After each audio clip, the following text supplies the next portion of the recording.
অনেকেই ঠিকঠাক মতো জানে না ভূমিকম্প হলে আসলে কি করতে হয় আর কি করতে হয়। ভূমিকম্প নিয়ে জানিয়ে দিব কয়েকটি বিশেষ সতর্কতা, আশা করি ভিডিওটি কন্টিনিউ করবেন। আজকের 5.7 মাত্রার ভূমিকম্পের অনেকগুলো সিসিটিভি ফুটেজ দেখলাম, যেখানে মানুষ হুড়োহুড়ি করে নিচে নামার জন্য চেষ্টা করছে। কিন্তু একবার ভেবে দেখেন, আপনি 5 তলা 10 তলা থেকে কতক্ষণে নিচে নাম। ভূমিকম্প হয়তো 20 সেকেন্ড বা 25 সেকেন্ড হবে। এইটুকু সময়ের মধ্যে সিঁড়ি দিয়ে নিচে চলে যাওয়া এত সহজ? মনে রাখবেন, একটি বিল্ডিং এর সর্বপ্রথম ভাঙে সিঁড়ি।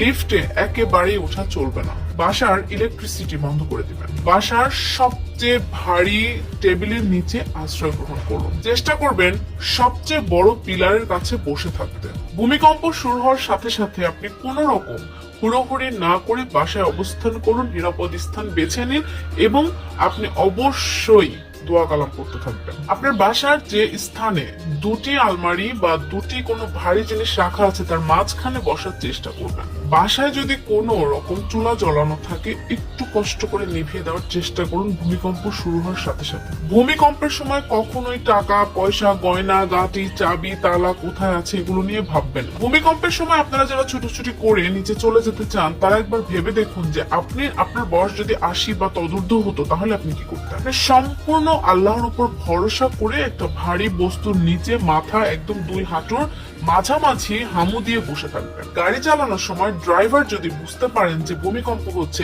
ইমিডিয়েট গাড়ি চালানো বন্ধ করে দিবেন। ভূমিকম্পের সময় কেউ যদি ছাদে দাঁড়িয়ে থাকেন, দয়া করে নিচে কি হচ্ছে সেটা দেখার জন্য রেলিং এর পাশে যাবেন না।